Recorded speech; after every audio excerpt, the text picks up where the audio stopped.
Bonjour et bienvenue dans la chaîne de Mathématiques Sciences. Aujourd'hui, je prends à expliquer une nouvelle vidéo.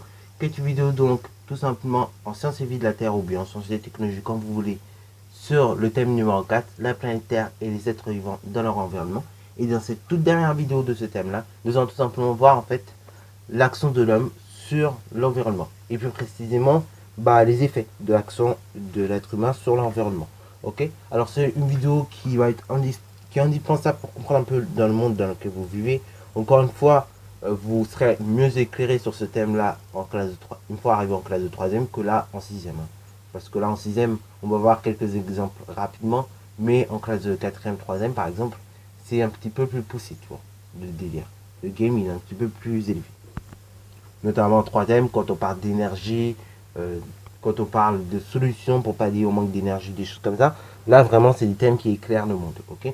Oui, parce qu'il ne faut pas croire, mais les sciences, c'est une discipline qui permet de vous ouvrir et de vous éclairer un peu le monde, ok?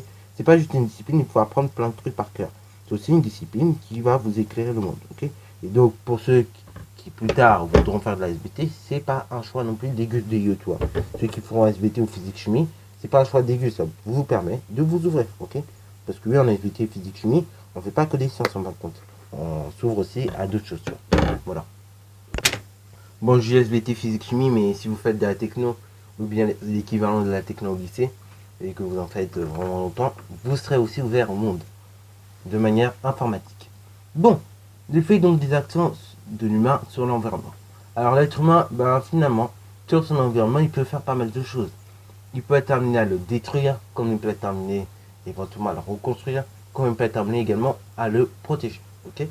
Alors, tout simplement, l'être humain, durant ces dernières années, avec notamment durant les années 1870, et donc durant ces années-là où on a eu cette révolution industrielle et l'industrialisation de pas mal de choses, l'utilisation de machines à vapeur et d'énergie fossile, et malheureusement, durant ces dernières années-là, malheureusement, on a eu pas mal de choses qui se sont faites, ok? L'être humain a eu une action totalement négative sur son environnement, ok? Avec l'industrialisation et avec l'utilisation d'énergie fossile, ok? Et donc là, l'être humain de manière générale, il peut avoir un effet négatif sur l'environnement. Quand vous jetez de façon générale un papier par terre, et ce papier par terre, il va mettre, je sais pas, ça va dépendre, il peut mettre peut-être 2 ans à se décomposer, si c'est un papier recyclable ou quoi, mais comme il peut mettre 100 ans, toi, du plastique comme vous mettez par terre, c'est 500 ans à se recycler, à se dégrader, pardon. Ok. Et gum, faut pas croire, c'est encore pire.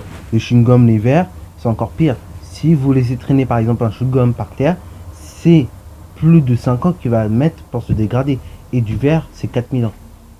Voilà, voilà. Donc, l'être humain de façon générale peut avoir un effet négatif sur l'environnement. Par exemple, aussi quand on jette nos bouteilles dans la mer, vous allez avoir des animaux, donc les poissons ou autres, qui vont tout simplement manger vos bouteilles en croyant que c'est de la nourriture.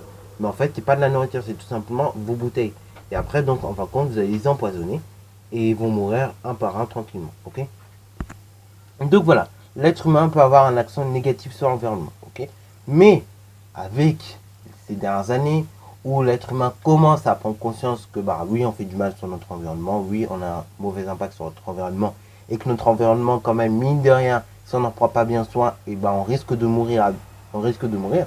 Alors d'ailleurs, oui, si nous on meurt, la Terre continuera quand même à vivre. Je vous le dis tout de suite. Voilà. C'est-à-dire, même s'il n'y a plus d'êtres humains sur Terre, la Terre continuera à se régénérer. Ne vous inquiétez pas. Voilà, certes, elle va se régénérer difficilement, mais s'il n'y a plus d'humains, la Terre continuera à tourner même. Ok. Elle continuera à subsister. Ok. Donc, voilà, Volou.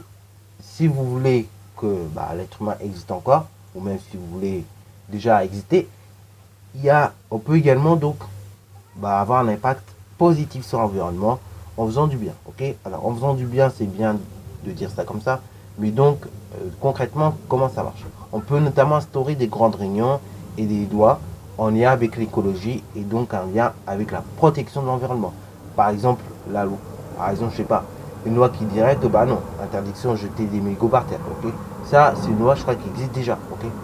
Si vous jetez un mégot par terre et qu'on vous voit en plus en train de le faire, et bah vous pouvez prendre cher. Je crois que vous pouvez prendre 135 € d'amende parce que c'est considéré comme une incivilité. Ok.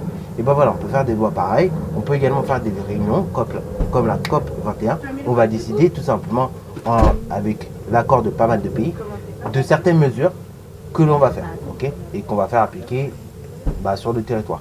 Par exemple, la Chine avec la diminution de l'utilisation de gaz à effet de serre. Par exemple, nous en France avec l'installation de plus de voitures électriques ou du moins des choses comme ça, tu vois. Et donc ces lois-là peuvent permettre éventuellement la protection de l'environnement.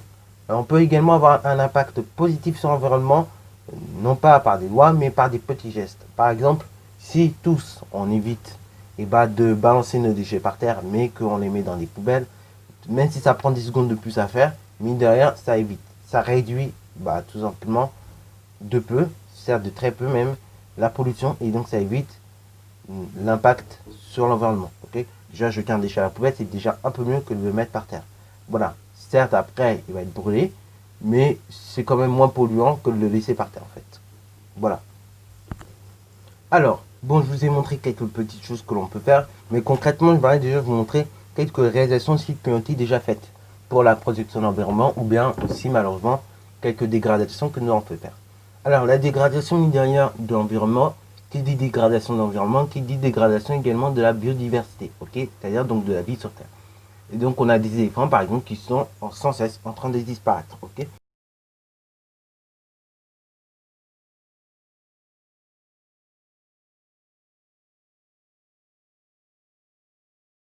L'exemple qui va suivre pour ceux qui ne seraient pas très forts en anglais ou pour ceux qui n'auraient pas la chance de parler anglais, ou voilà, pour ceux qui n'auraient pas les bases en anglais, donc je vais vous expliquer rapidement. Donc sur l'axe qui va monter vers la verticale, donc du bas vers le haut, donc l'axe des ordonnées, et tout simplement, on va, en fait, vous avez le nombre d'éléphants en millions, ok. Donc vous avez le nombre d'éléphants en millions.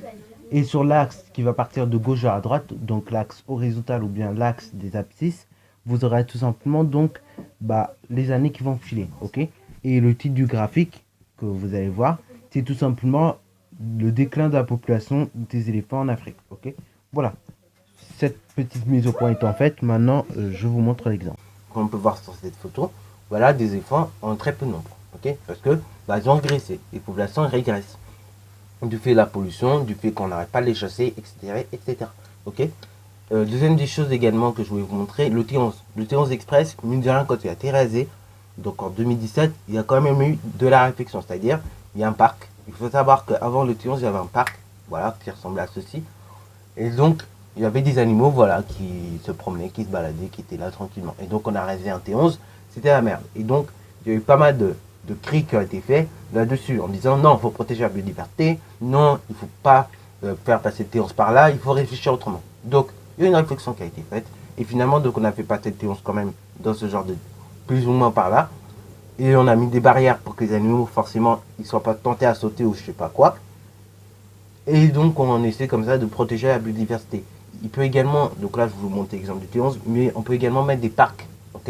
Il y a des parcs qui sont faits. Donc, par exemple, tout près de Paris, là, à Gennevilliers, on a le parc des Chantraines, voilà, qui ressemble à ceci. Et en fait, dedans, on peut voir pas mal de biodiversité, ok, qui est là, qui vit, et cela permet évidemment d'éviter qu'ils meurent ou bien qu'ils fassent n'importe quoi, ok. Voilà, voilà. Bien évidemment, après, derrière, il faut que ces animaux-là soient bien traités aussi. Parce que s'ils sont mal traités, ça ne peut pas marcher, ok. Voilà, voilà, sur ce, c'est la fin de cette vidéo. J'espère qu'elle vous aura plu. N'hésitez d'ailleurs pas à la liker, à la commenter si c'est le cas. Puis bonne réussite à toi en mathématiques et en sciences. Et là, je t'annonce sur cette dernière vidéo du programme de sciences et technologies que ce programme est totalement fini, bouclé, achevé. C'est-à-dire, normalement, il n'y a plus de vidéos à tourner, vous voyez. Sauf si, bon, il y a 2-3 modifications, mais là, il n'y a plus de vidéos à tourner. Donc, notre programme est bouclé, il est achevé. Et donc, c'est la dernière vidéo là de ce programme-là. J'espère que vous a plu, j'espère que vous avez apprécié aussi le contenu, voilà, que je vous ai fait peut-être aimer un peu plus ces sciences, voilà, même si j'ai pas pu faire d'expérience de moi chez moi, de moi-même chez moi. Mais en tout cas, bon, j'espère que vous aurez bien apprécié, que ça vous aura plu. Et puis, voilà, bonne réussite à vous en sciences, bonne réussite à vous en mathématiques. Un truc aussi, autant pour le brevet, bon après pour le bac c'est autre chose, mais pour le brevet, Autant pour les matières littéraires, telles que bah, par exemple, je sais pas, français, histoire, bon, si vous allez toujours bosser plus ou moins de la même manière. Que ce soit pour le brevet, que ce soit pour le bac, etc. etc. Mais pour les matières scientifiques, au collège, on va vous faire croire que bah, c'est un petit truc de rien du tout. Mais après, quand vous allez arriver au lycée, vous allez voir que les sciences vont beaucoup grandir, notamment la physique-chimie, où on en fera 3 heures par semaine contre 1 heure et demie au collège. Ok. Donc c'est pour ça, bon, il va falloir quand même qu'un minimum vous bossiez les sciences métiers. On n'a que 1 heure et demie de sciences par semaine, parce qu'après, quand vous arrivez en seconde, vous vous retrouvez à faire 3 heures de physique-chimie, par exemple. C'est quand même pareil, 3 heures de physique-chimie. Ok. Donc il faut bah, voilà, que vous bossiez un minimum les sciences. Parce qu'après, bon, le français, l'histoire géo, même les maths, bon, vous allez avoir à peu près les mêmes heures, vous allez bosser à peu près pareil. Voilà, donc ça va. Mais en revanche, pour la physique, chimie, les SBT, la techno, bon, faut bosser un petit peu plus. Voilà, sur ce, c'est la fin de cette vidéo. J'espère qu'elle vous aura plu. N'hésitez d'ailleurs pas à la liker, commenter et bonne annonce à toi en mathématiques et en sciences.